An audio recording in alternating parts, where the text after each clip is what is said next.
जय श्री कृष्ण।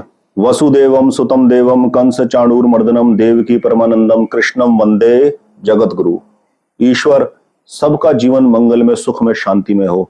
सर्वे भवन्तु सुखिन, यही परमपिता परमेश्वर से प्रार्थना है। फ्रेंड्स, आज की वीडियो दो मेन टॉपिक के ऊपर मैं बनाऊंगा, चर्चा करेंगे। ये जो ज्योतिष का रूप हम देखते हैं सोशल मीडिया के ऊपर, ये शब्द बोलो, ये बात बोलो बार बार, तो धन का आगमन होता है जीवन के अंदर, धन की प्राप्ति होती है, धन बहुत प्राप्त होता है। जैसे कॉन्वेलेक्सा, कॉन्वेलेक्सा बोलो, धन ही धन आपके पास आएगा। एक दूसरा आदमी बोलता है अगर आपको धन चाहिए आप श्रिंक बोलिए, आपके पास धन की कोई कमी नहीं रहेगी, धन भरपूर आएगा। एक आदमी है, वो कहते हैं ओम धनाय नमः, ओम धनाय नमः उच्चारण कीजिए, धन की कोई कमी नहीं रहेगी, भरपूर धन आपके पास आएगा। एक छोटी सी कॉमन सेंस वाली बात है, अगर अफ्रीका कॉन्टिनेंट की जो गरीब मुल्क है, गरीब देश है, अगर आप देखो यूट्यूब के ऊपर आप कीवर्ड्स डालोगे ना, poorest country of the world, तो अब अफ्रीका कॉन्टिनेंट के कई मुल्क आप देखोगे जहां पर खाने का भोजन नहीं है, पीने का पानी की व्यवस्था नहीं है, स्कूल कॉलेजेस यूनिवर्सिटीज तो दूर की बात, सड़कें नहीं है प्रॉपर, रहने का कोई इंतजाम नहीं है। इतनी पुअरेस्ट कंट्री है, इतना बुरा हाल है। तो क्या उन देशों के लोग इन शब्दों का अगर उच्चारण करें तो जीवन में धन का आगमन आना शुरू हो जाएगा? Is it logical? क्या ये बात फैक्ट लगती है? लगता है कि ये ज्योतिष का वास्तविक स्वरूप है? यहां मैं किसी व्यक्ति विशेष के ऊपर या किसी पर्टिकुलर किसी ऑर्गेनाइजेशन के ऊपर कोई मैं टिप्पणी नहीं कर रहा हूं, मैं एक अपनी ओपिनियन दे रहा हूं, एक अपनी ऑब्जर्वेशन आपके साथ शेयर कर रहा हूं। क्या इन शब्दों को बोलकर, ऐसे बोलकर, क्या जीवन में धन का आगमन हो जाता है? हम समझने का प्रयास करें। जीवन में धन की प्राप्ति होती है दो ही रास्तों से, एक प्रोडक्ट सेलिंग और एक सर्विस सेलिंग।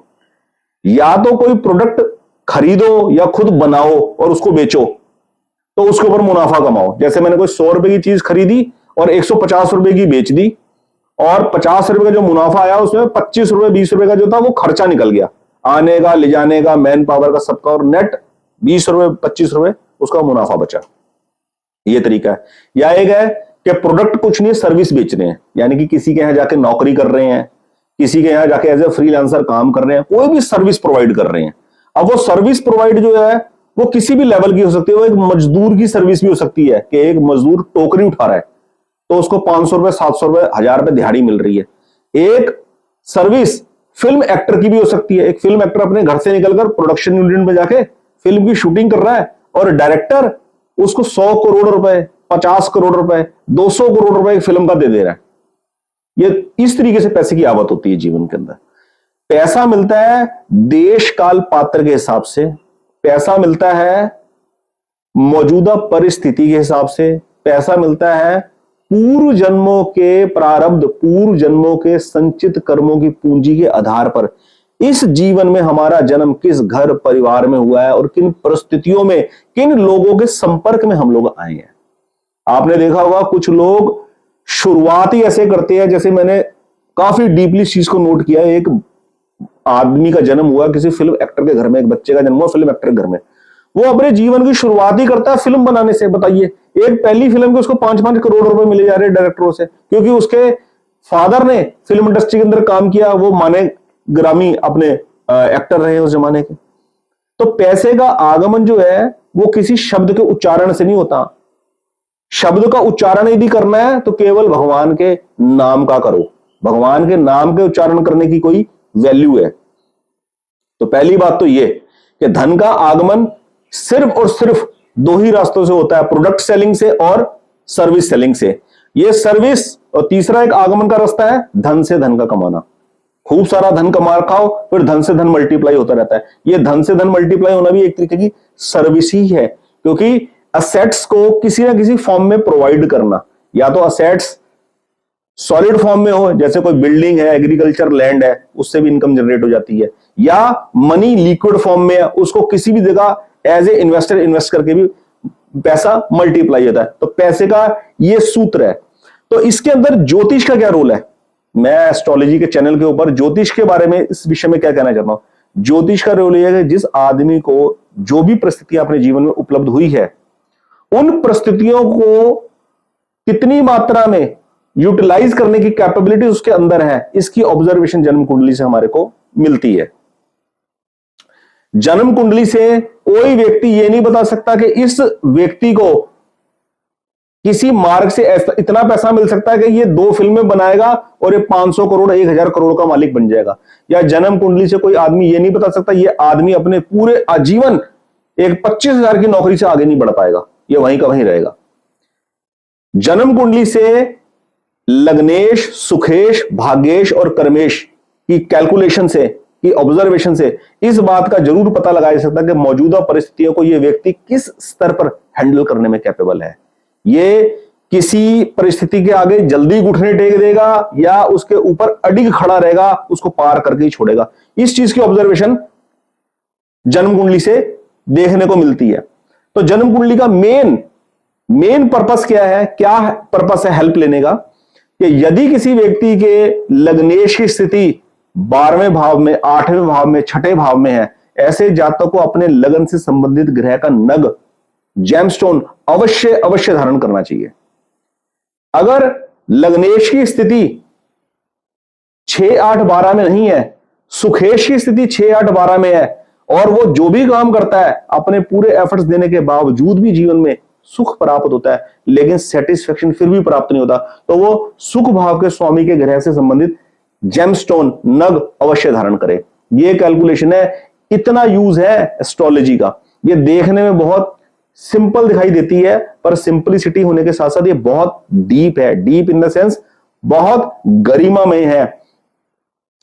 इसका इस्तेमाल बहुत कम मात्रा में है, लेकिन बहुत सटीक इस्तेमाल है। लेकिन आज की डेट में ना, जब सोशल मीडिया के ऊपर जो प्रचार देखते हैं हम ज्योतिष का, उसका एक अलग ही रूप देखने को मिलता है। मैं देखता हूं इसमें ज्योतिष नाम की तो कोई चीज ही नहीं है, बस उपायों के नाम के ऊपर आदमी को एक, मैं क्या बताऊं, भ्रमित करने का काम चल रहा है।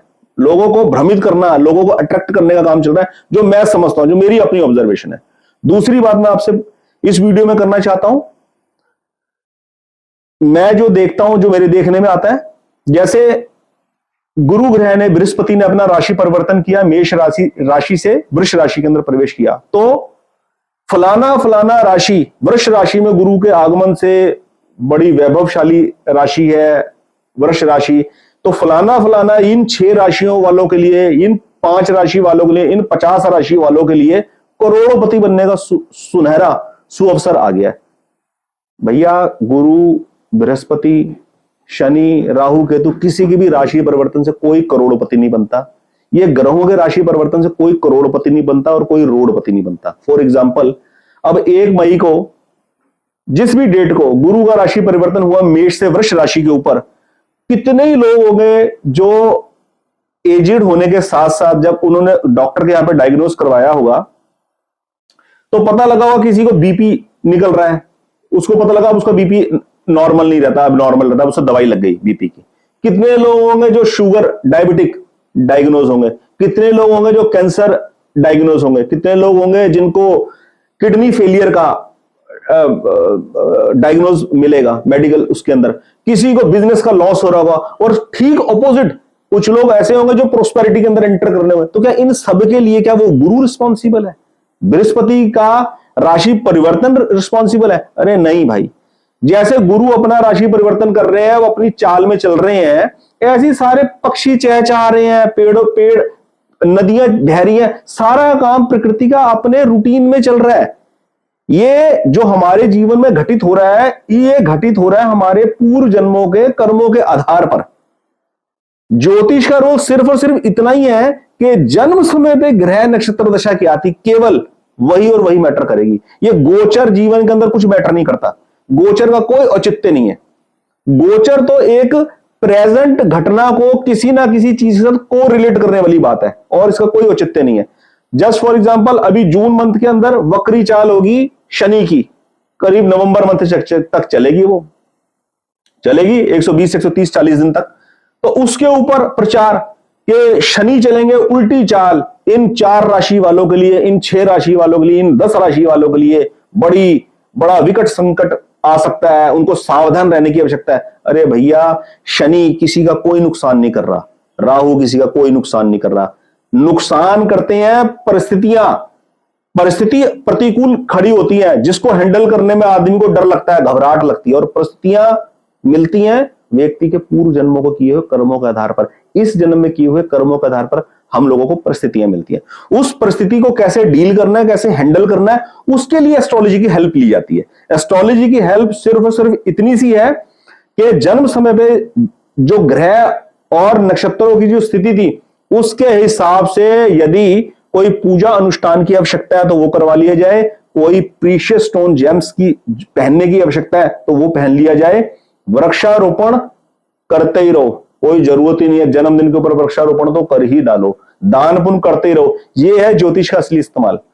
ये डरना, टोटके, इनसे कोई जीवन में परिवर्तन नहीं होता। ये तो केवल मन को दिलासे देने वाले तरीके हैं और कुछ नहीं होता इनसे। ठीक है दोस्तों, तो आज की इस वीडियो के अंदर ये कॉन्वालेक्सा, श्रिंग, ओम धनाय नमः, इनसे धन की कोई प्राप्ति नहीं होती, उच्च प्राप्ति नहीं होगी। धन का एक नियम है, उस रास्ते से धन प्राप्त होता है। ठीक है। दूसरा, गोचर, राशि परिवर्तनों से, ग्रहों के राशि परिवर्तनों से ग्रह कोई रिजल्ट नहीं देते, किसी भी आदमी को कोई रिजल्ट नहीं देते। रिजल्ट वही मिलेगा जो आदमी ने बीज बो रखा है। किसी आदमी ने 3 महीने पहले लोन के लिए फाइल लगाई है बैंक के अंदर, तो लोन तभी सैंक्शन होगा यदि उसके पेपर्स की पूरी एलिजिबिलिटी वो क्वालिफाई करेगा, पूरे तरीके से उसने लोन के क्राइटेरिया को पूरा किया है, तभी कर पाएगा। तो इसके अंदर ज्योतिष का क्या रोल है? इसके अंदर ज्योतिष का यह रोल है कि आप अपने होरोस्कोप के हिसाब से अपना कोई लकी स्टोन, अपना कोई प्रीशियस स्टोन धारण कर सकते हैं, ताकि आपके काम करने के जज्बे में एक पैशन क्रिएट हो, काम करने के जज्बे में एक इंटेलेक्ट क्रिएट हो, आपके अंदर ये विवेक जागृत हो कि लोन मेरा किसी को ऐसे पैसे खिला देने से पास नहीं होगा, मुझे अपना पेपर वर्क कंप्लीट करना चाहिए जिससे मैं लोन को क्वालिफाई कर जाऊं। ये मेन है एस्ट्रोलॉजी का इस्तेमाल। आज की वीडियो में दोस्तों सिर्फ इतना, ज्यादा वीडियो को लंबा नहीं करेंगे, 12-13 मिनट की वीडियो हो गई है। बहुत बहुत धन्यवाद। बहुत बढ़िया बढ़िया टॉपिक पर वीडियो लेता आऊंगा। आपका जीवन मंगल में, सुख में, शांति में हो। जय श्री कृष्ण।